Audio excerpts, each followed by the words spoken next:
ஏப்பா உண்மையிலே இது என் ஓன் ப்ராப்பர்ட்டி. பாருங்க, உண்மையில பொய்லாம் சொல்லல, நான் திமுகவா போய் சொல்றதுக்கு.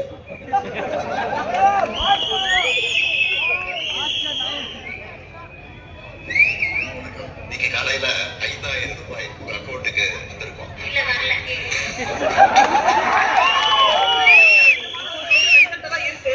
அது ஒரு சிம்பத்தியை கிரியேட் பண்றதுக்காக வந்து 5000 ரூபாய் போடுறாங்க. வந்து பெண்கள் நலனுக்காக போறதே கிடையாது. இந்த தொகையை வச்சு அன்றாட வீட்டு செலவுகள், மருத்துவ செலவுகள், கல்வி செலவுகள் என நிறைவு செய்ய இந்த திட்டம் வழிவகுத்துச்சு. நான் என்ன சொல்றேன்னா, அந்த 2000 தேவையில்லை, 1000 தேவையில்லை, 5000 தேவையில்லை. கடும் வெயில்ல உங்க மாதாந்திர செலவை எப்படி சமாளிப்பீங்க? விலைவாசிகளை குறைச்சா எல்லா ஜனங்களுக்குமே, ஆம்பளைங்களுக்கு பொம்பளைங்களுக்கு எல்லாமே பயனுள்ளதா இருக்குல்ல. குடும்பத்துல நோய்வாய்ப்பட்டவங்களுக்கு மாத்திரை வாங்கி கொடுக்க முடியுமா? இந்த மதுக்கடையை மூடதான் இன்னுமே நிறைய குடும்பம் வாழும். அது மாதிரி உண்மையாவே 1000 ரூபாய் ரொம்ப பெரிய விஷயம் தான் கிடையாது. குழந்தைகள் தேர்வு எழுதுற காலத்துல அவங்களுக்கு உணவு கொடுப்பதுல இருந்து தேவையான கல்வி செலவுகளை செய்ய முடியுமா?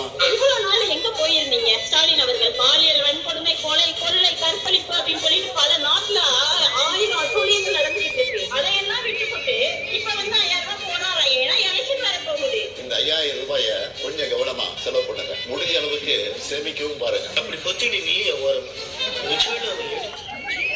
எடிட்டிங்கை பாதி விட்ட போலப்பா. இப்போ அடுத்த வீடியோ என்னன்னா, இதில் தான் நம்ம தமிழக வெற்றி கழகத்தின் புரட்சி பெண்மணி போட்டோ எல்லாத்தையும் போட்டுருந்தோம்ல.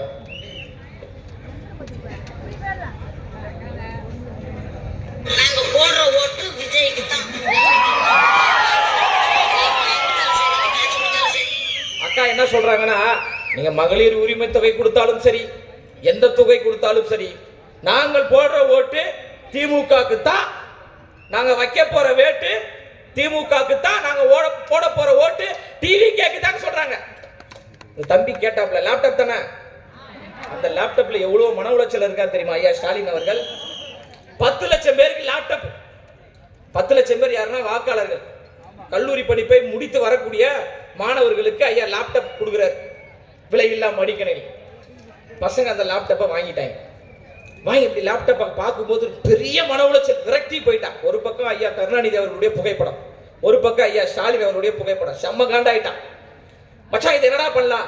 அதுக்கு ஸ்டிக்கர் இருக்கு வாமாமா அப்படின்னு கூப்பிட்டு போயிட்டு ஸ்டிக்கரை கிழிச்சு அண்ணன் விஜய் அவர்களுடைய முகம் பொறித்த படத்தை ஒட்டான்.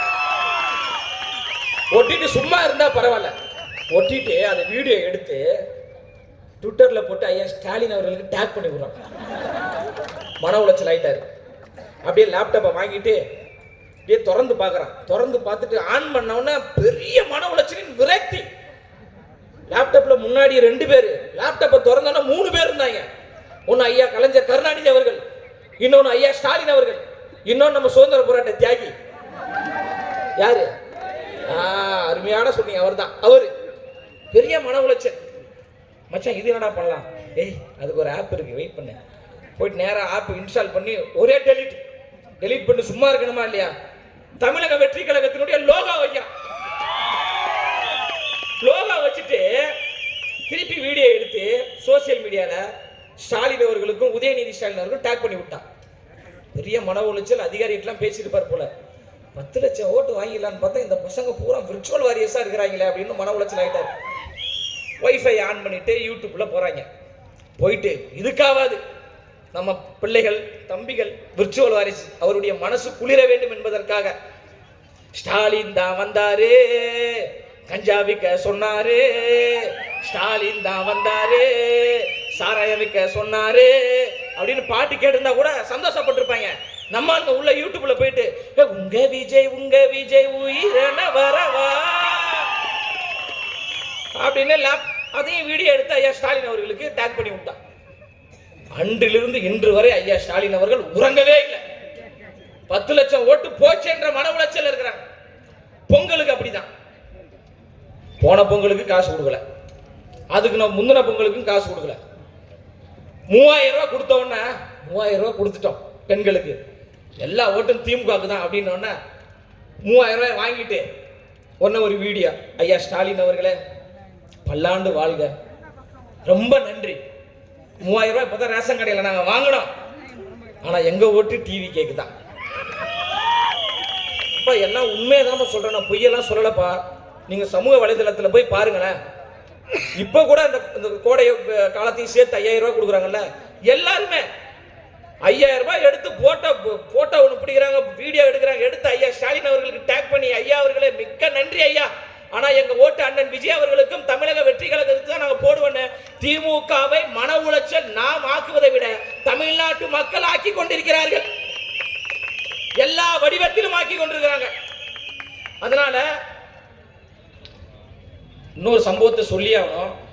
கோழைத்தனமான திமுக, நம்மளை எதிர்கொள்ள திராணியற்ற திமுக, நம்மளுடைய கட்சியை சார்ந்த தோழர்கள் தாய்மார்கள் மக்களிடம் கள ஆய்வுக்கு போறாங்க.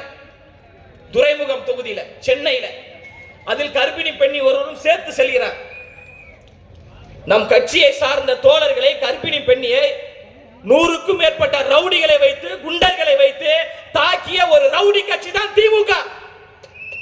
அதனால தளபதி அவர்கள் எப்படி திமுகவுக்கு ஒரு திருக்குறள் சொன்னாரோ அதே போன்று ஒரு திருக்குறளை நானும் திமுகவுக்கு சொல்றேன். ரவுடிசம் ரவுடிசம் ரவுடிசம் 3 வந்துச்சா 4 வந்துச்சா? இப்ப 4வது ரவுடிசம். திமுகவின் தொழில் ரவுடிசம். அடக்குமுறை செய்து, ஒடுக்குமுறை செய்து எங்க கட்சியை பலப்படுத்தி, எங்க கட்சியை முடக்கி விடலாம், ஒடுக்கி விடலாம் என்று நினைப்பதெல்லாம் பயத்தின் வெளிப்பாடு. எங்க தலைவர் அவர்கள் எதை சொல்கிறாரோ அதைத்தான் செய்து கொண்டிருக்கிறார். இப்படிதான் திமுக கட்சியை சார்ந்தவர் சொன்னாங்க. அவர் ஒரு நடிகர், அவர் கூத்தாடி, அவர் கட்சி ஆரம்பிக்க மாட்டார் என்று சொன்னார்கள். ஆனால் எங்க தலைவர் கட்சி ஆரம்பித்தார். அவருக்கு மாநாடு நடத்த தெரியாது என்று சொன்னார்கள். உலகமே வியந்து பார்க்கக்கூடிய விக்கிரவாண்டி வி சாலையில் மிக பிரம்மாண்ட மாநாட்டை நடத்தி காட்டினார் அண்ணன் விஜய் அவர்கள். மாவட்ட செயலாளரை போட மாட்டார் என்று சொன்னார்கள். 120க்கும் மேற்பட்ட மாவட்ட செயலாளர்களை நியமனம் செய்தார். பூத்தில் ஆளில்லை என்று சொன்னார்கள். 68,000க்கும் மேற்பட்ட வாக்குச்சாவடிகளில் எங்கு திரும்பினாலும் தமிழக வெற்றி கழகத்தை சார்ந்தவர்களின் தலையாக இருக்குது. தமிழ்நாட்டின் முதலமைச்சர் ஆக மாட்டார் என்று சொல்கிறார்கள். நீங்க என்னெல்லாம் சொல்றீங்களோ அதெல்லாம் எங்க தலைவர் செய்யறாரு. அதனால நான் என்ன சொல்றேன்னா, திரும்ப திரும்ப சொல்லுங்க, திமுக கட்சியை சார்ந்தவர்கள் விஜய் அவர்கள் முதலமைச்சர் ஆக மாட்டார், விஜய் அவர்கள் முதலமைச்சர் ஆக மாட்டார் என்று சொல்லிக்கொண்டே இருங்கள். எங்க தலைவர் எதை நீங்கள் செய்ய மாட்டீர்கள் என்று சொல்கிறீர்களோ அதை செய்து காட்டக்கூடிய ஒரே தலைவர் அண்ணன் விஜய் அவர்கள் தான். முதலமைச்சர் ஆக மாட்டார் என்று சொல்கிறீர்கள். இன்னும் 3 மாதத்திற்கு பிறகு தமிழ்நாட்டின் புதிய முதலமைச்சராக அண்ணன் விஜய் அவர்கள் வரத்தான் போகிறார். அவர் சொல்வதை விட செயலில் ஈடுபடக்கூடியவர், செய்து காட்டக்கூடியவர். புரட்சி தலைவர் எம்ஜிஆர் அவர்களுடைய பாடல் வரிகள் இருக்கும். இங்கு நேரடி போட்டி தாவேகாவா திமுகவா, டிவிகேவா டிஎம்கேவா என்று போய் கொண்டிருக்கின்ற பொழுது இடையில வராங்க. இடையில நீங்க அங்க போயிட போறீங்க, எங்க பழைய ஓட்டாங்கலாம் வேணாம், இடையில இன்னொருத்தர் இருக்காங்க. அடிமை அடிமை அடிமை அடிமை, அதிமுகவின் சிறப்பே அடிமை. அவங்களுக்கு புரட்சி தலைவர் எம்ஜிஆர் அவர்களுடைய பாடல் வரிகளை சொல்றேன், சமர்ப்பணம் செய்யறேன். சிலர் ஆசைக்கும் தேவைக்கும் வாழ்வுக்கும் வசதிக்கும் ஊரார் கால் பிடிப்பார், ஒரு மானம் இல்லை ஒரு ஈனம் இல்லை அவர் எப்போதும் வாழ் பிடிப்பார். அடுத்த லைன் தெரியுமா? அது நம்ம வெற்றி தலைவர் அண்ணன் விஜய் அவர்களுக்கு. எதிர்காலம் வரும் என் கடமை வரும், இந்த கூட்டத்தின் ஆட்டத்தை ஒழிப்பேன், புது நீதியிலே பொது பாதையிலே நல்லோர் முகத்திலே விழிப்பேன், நல்லோர் முகத்திலே விழிப்பேன்.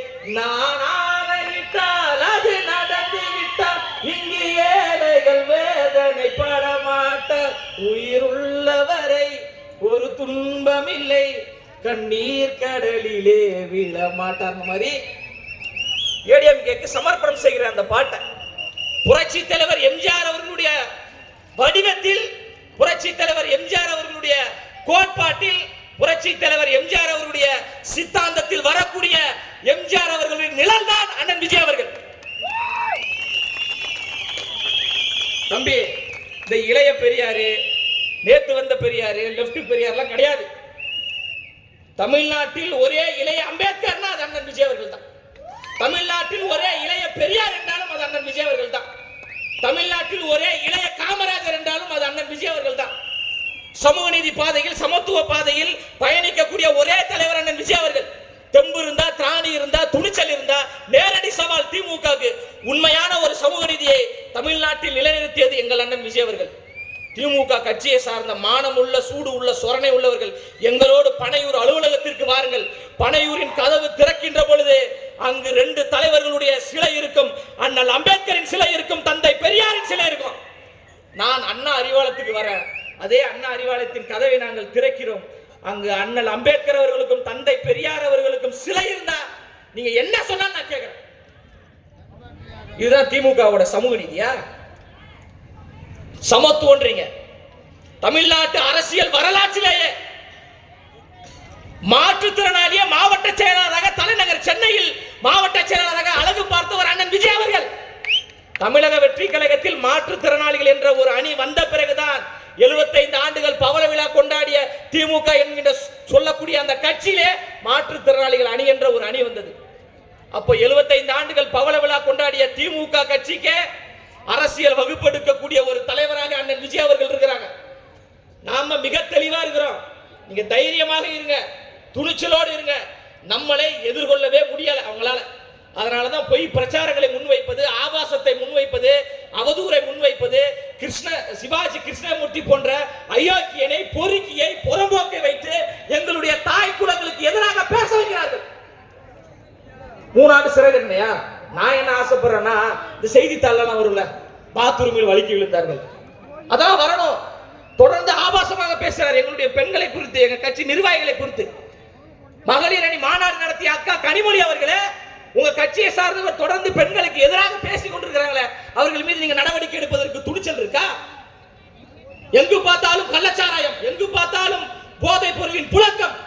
அப்பாவாக நான் சொல்றேன், ஸ்டாலின் அப்பாவாக நான் சொல்றேன், யாரும் குடிக்காதுன்னு சொல்றீங்க. ஐயா ஸ்டாலின் அவர்களே, ஆட்சியும் அதிகாரமும் உங்கள்கிட்ட இருக்கு. நீங்க அப்பா கிடையாது, மக்களை ஏமாற்றிக் கொண்டிருக்கின்ற எம்டி டப்பா என்பதை மக்கள் எல்லாரும் உணர்ந்து விட்டார்கள். அதனால் தமிழ்நாட்டில் மிகப்பெரிய ஒரு ஆட்சி மாற்றத்தை அண்ணன் விஜய் அவர்கள் ஏற்படுத்த போறாரு. எல்லோரும் தைரியத்தோடு இருங்க, துணிச்சலோடு இருங்க. ஒரு பக்கம் 8 கட்சி கூட்டணி, ஒரு பக்கம் 12 கட்சி கூட்டணி என்று கூட்டணியோடு வருகிறார்கள். தனி ஒரு சிங்கமாக, தனி ஒரு மனிதனாக எத்தனை பேர் திரண்டு வந்தாலும் ஒற்றை நபராக உங்களை வீழ்த்துவன் என்று ஒரு பக்கா மாஸ் தலைவராக அண்ணன் விஜய் அவர்கள் வராங்க. அதனால தாய்மார்களே, இங்க கூடியிருக்கின்ற பெரியோர்களே, உங்களை நம்பி நாங்கள் வருகிறோம். தொண்டை தண்ணி கிளிய கத்தி கொண்டிருக்கிறோம். கைவிட்டு விடாதீர்கள். வரலாற்றில் எப்போதாவது ஒரு முறைதான் இது போன்ற தலைவர் உருவாகுவார். அந்த தலைவரின் கையை இறுக பற்றி கொண்டு இன்னும் 3 மாதத்தில் மிக சிறப்பான ஒரு ஆட்சியை நீங்கள் கொடுக்க வேண்டும்.